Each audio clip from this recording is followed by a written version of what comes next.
네, 안녕하세요. 김영환입니다. 오늘도 같이 말씀 묵상하겠습니다.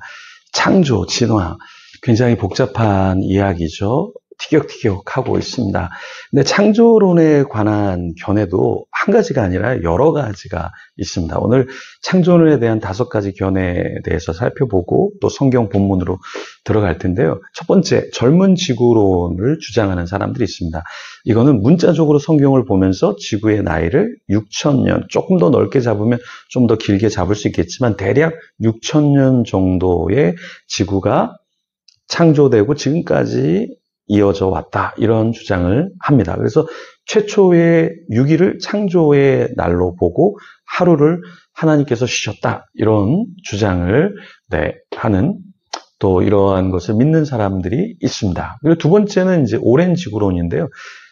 하루, 그러니까 저녁이 되고 아침이 되니 이것을 하루로 잡을 때 이것을 욤이라고 하는 단어인데 이 욤을 그냥 24시간으로 잡는 게 아니라 하나님의 하루, 그래서 그것이 뭐 1000년도 될 수 있고 10,000년도 될 수 있고 조금 더 유연적으로 해석하는 그러한 창조론인데요. 그래서 이 오래된 지구 창조론은 창세기 1장의 이 사건을 그냥 6일 이렇게 보는 것이 아니라 굉장히 길게 봅니다. 그래서 젊은 지구론과는 조금 다르죠. 근데 이러한 주장은 이제 진화론이 역사가 45억 년이 됐다, 이런 이야기를 하잖아요. 근데 그런 것과 조금 부합한 면도 있습니다.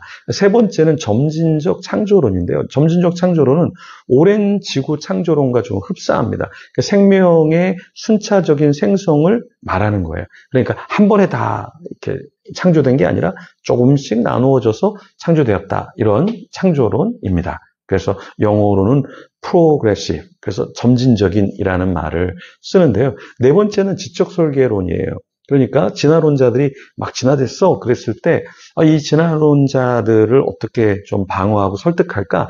그래서 나온 게 사실은 지적 설계라는 내용이에요. 1991년에 버클리 대학의 법학과 필립 존슨 교수님이 필두로 이렇게 해서 심판대의 다윈이라는 책을 출간하고요. 진화론이 과학적인 증거에 기반하지 않는다. 이렇게 얘기하면서 어떤 지적인 존재가 이 세상을 만들었을 것이다. 그래서 지적 설계론을 이야기했습니다. 5번째 이제 진화 창조론인데요. 진화 창조론. 진화와 창조를 다 같이 얘기하고 있죠. 그렇죠? 이게 뭐냐면 진화도 인정하고 창조도 인정하는 거예요. 창조도 인정하는 거예요. 그러니까 하나님이 창조하시고 진화의 방법으로 이렇게 우리를 만드셨다라는 겁니다. 유신진화론이라고도 하죠. 그런데 이런 유신진화론을 말하는 크리스찬들이 많지만 진화론자들이 보면 이것도 굉장히 우스운 거예요. 그래서 유신진화론, 이런 진화창조론은 진화론자들이 볼 때도 우습고 창조론자들이 볼 때도 너네 왜 진화론을 믿는데? 그래서 양쪽에서 사실 공격을 받고 있습니다. 그런데 대부분 지금 한국의 신학자나 목회자들 중에서 유신진화론 또 성도님들 중에서도 진화 맞는 것 같은데? 창조 맞는 것 같은데? 그래서 두 개를 이렇게 섞어서 믿는 진화 창조론을 지지하는 사람들이 상당히 많습니다. 그러면 저는 뭐를 따르냐? 그랬을 때 저는 오래된 지구론, 오래된 지구 창조론을 저는 믿습니다. 이게 개혁적인 전통적인 믿음이기는 한데요. 그러니까 하나님이 창조를 하실 수 있는 능력이 있고 하나님이 그렇게 창조하셨다. 네, 이것을 믿고 고백하는 것이죠. 그래서 오늘 말씀에 보면 3절, 4절, 5절에 보면 하나님이 이렇게 말씀하셔요. 하나님이 이르시되 빛이 있으라 하시니 빛이 있었고 빛이 하나님 보시기에 좋았더라. 빛과 어둠을 나누사 하나님이 빛을 낮이라 부르시고 어둠을 밤이라 부르시니라. 저녁이 되고 아침이 되니 이는 첫째 날이니라. 하나님이 어떻게 창조하셨다고요? 말씀으로 창조하셨다고요. 진화의 방법이 아니라 말씀의 방법으로 말씀하시고 창조하셨다라는 거예요. 근데 우리도 말로 무엇인가를 만들어내잖아요. 이것 좀 가져와. 이것 좀 만들어봐. 이 차 좀 만들어봐. 이렇게 말하면 사람들이 뚝딱뚝딱 만드는 것처럼 하나님은 신이시잖아요. 근데 하나님이 풀 한 포기 만드시지 못할까요? 하나님이 파충류 하나 만들지 못하실까요? 말씀으로 하나님이 하신다. 히브리 사람들은 하나님의 창조적 말씀이 인간 역사와 나라들 에도 계속 권위로 있었다. 이렇게 이해했습니다. 그러니까 하나님이 창조하실 때 말씀으로 하신 것처럼 이스라엘을 창조하시고 광야에서도 구름과 빛 기둥으로 계속해서 인도해 주시고 선지자들도 하나님의 말씀으로 자신들이 메시지를 받고 또 전했고 그 말씀으로 백성들이 회개하고 돌아왔다. 그래서 이 말씀으로 창조하시고 역사하시는 하나님을 우리가 고백해야 하겠죠. 자, 그럼 하나님은 왜 제일 먼저 빛을 창조하셨을까요? 그러니까 빛이 없으면 아무것도 안 보이겠죠? 어둠과 빛이 나눠질 때 빛이 있으면 나눠지게 되죠. 그리고 빛이 있는 곳은 어둠이 사라지게 되고요. 그래서 하나님 빛을 낮이라, 어둠을 밤이라 이렇게 부르시고요.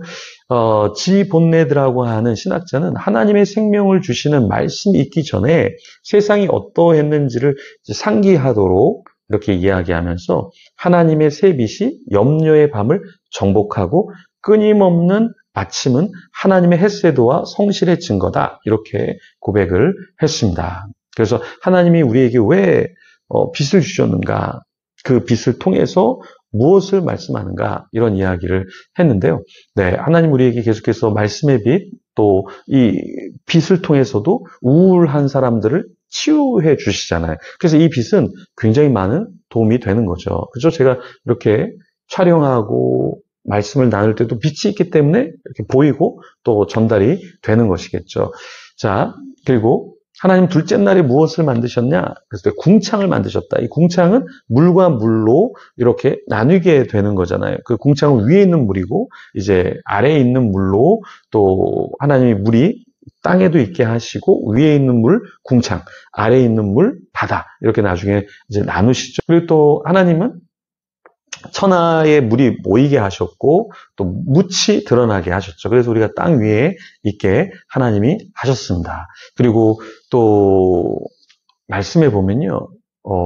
하나님께서 하나하나 창조를 하셔요. 그래서 무엇을 또 창조하시냐면 11절에 보면 하나님이 이르시되 땅은 풀과 씨 맺는 채소와 각기 종류대로 씨 가진 열매 맺는 나무를 내라 하시니 그대로 되어 12절엔 땅이 풀과 각기 종류대로 씨 맺는 채소와 각기 종류대로 씨 가진 열매 맺는 나무를 내니 하나님이 보시기에 좋았더라. 저녁이 되고 아침이 되니 이는 셋째 날이니라. 여기 보면 종류대로라는 말이 나온다. 하나님이 종류대로 짐승들을 만드셨고 사람을 만드셨죠. 그런데 여러분 이 진화에 있어서 양서류에서 파충류, 파충류에서 포유류 이런 이야기를 하잖아요. 그런데 잘 보시면 풀과 씨 맺는 채소와 각기 종류대로 씨 가진 열매도 종류대로 하나님이 만드셨다 말씀하고 있어요.